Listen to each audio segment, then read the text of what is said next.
I'm not going, said Arthur. Arthur, you'll love camp. Think of all the new friends you'll make, said his mother. I have fond memories of my own camp days, said Arthur's father. Camp will teach you about the great outdoors. I'm not going.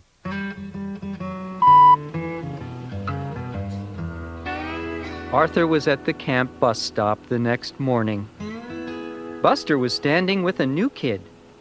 He's got 100 comic books in his footlocker, squealed Buster, pointing to the brain. Francine was there, too. You guys better watch out. Tent 3 is full of bats and snakes, she yelled out the window. It's going to be just like school. The girls against the boys, thought Arthur.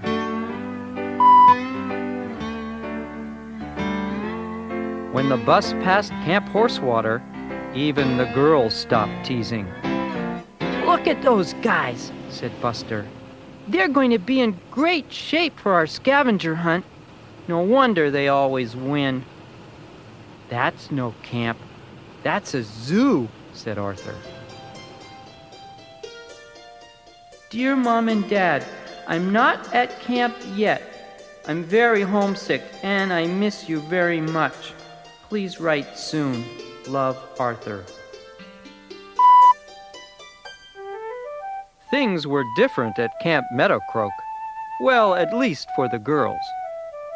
I'll do my best to make this a wonderful summer for you, said the girls' counselor, Becky. Even Muffy looked eager when she pulled up in her limousine. Where do I plug in my air conditioner? She hollered. The boys' counselor was a different story. Attention, men. Line up, barked Rocky. Stand up straight. Suck in those guts. I've never seen such a soft, flabby bunch. No dessert for you men this summer. Muffy had brought her own dessert. After a dinner that tasted like macaroni and fleas and worm burgers, she opened her trunk. The girls dug in. At bedtime, Muffy discovered the tent had no electricity. How will I brush my teeth? She moaned. The boys were too tired from all their running and push-ups to think of brushing their teeth. They crawled under the covers.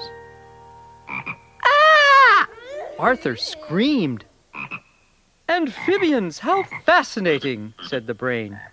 No, they're frogs, said Buster. Just wait until we get hold of those girls, said Arthur. Dear Mom and Dad, camp is terrible, just like I thought. The food is bad. I'm still very homesick. Please come and get me. Love, Arthur. Forget about the frogs, said the girls. You guys better worry about the softball game instead. The girls were beating the boys at everything. Disgusting, said Rocky. I'll never live this down. In fact, all that week, the girls were great campers. They built campfires, pitched tents, tied knots, identified plants. All the boys could find was poison ivy. Rocky hid in his cabin. Arthur wrote postcards home. Dear Mom and Dad, I miss you and I cried when I read your letter. When are you coming to get me? Camp is gross. Love, Arthur. Arthur had a lot to write about. The frogs in his bed were bad enough. But now, really weird things were happening. The girls thought the boys threw a smoke bomb into their tent. The boys thought the girls took all their clothes. But one night, everybody heard strange noises and footsteps in the woods. It had to be someone else. Dear Mom and Dad, This place gives me the creeps. I've got to get out of here. Love, Arthur. Everyone was too scared to tell ghost stories. We have to do something, said the brain. Let's stand watch tonight and find out what's going on.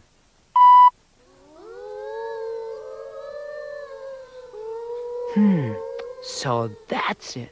Camp Horsewater, whispered Buster. They've been trying to scare us all along. Don't worry.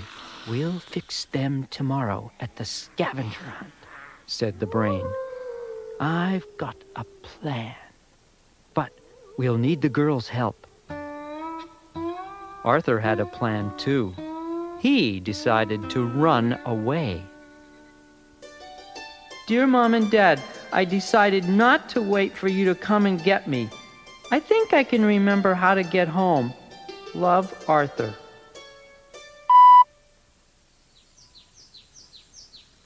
Welcome to the annual Meadow Croak Horsewater Scavenger Hunt. The next morning, Becky read the list of things to find. Frog, oak leaf, balloon, sunglasses, sneaker, banana, alarm clock, flashlight. And be back at sunset, she said. The brain nudged Francine. Time for phase 1 of the plan, he whispered. Watch out for bears! The woods are full of them, she yelled to the Horsewater kids. They just laughed. Nobody noticed Arthur sneaking away. Everybody was in the woods looking for things. Strange noises started coming from the bushes. Suddenly, a huge, furry animal burst from the underbrush. "Rawr! A bear!"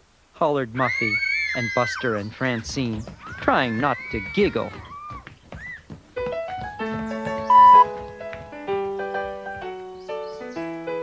When the Meadow Croak team started hunting again, the bear helped too.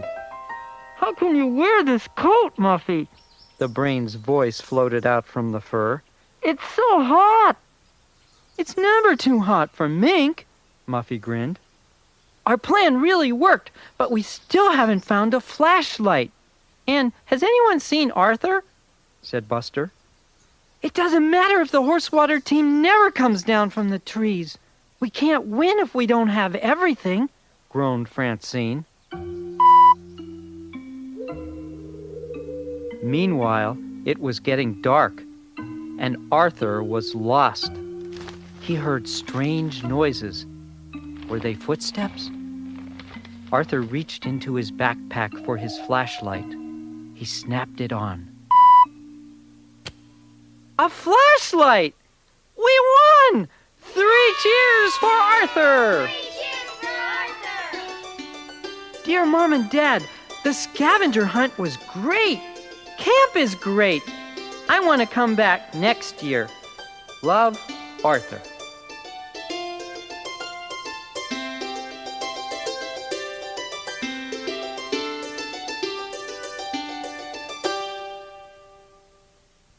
Arthur Goes to Camp is brought to you by Little Brown and Company, who bring you all of the Arthur adventures.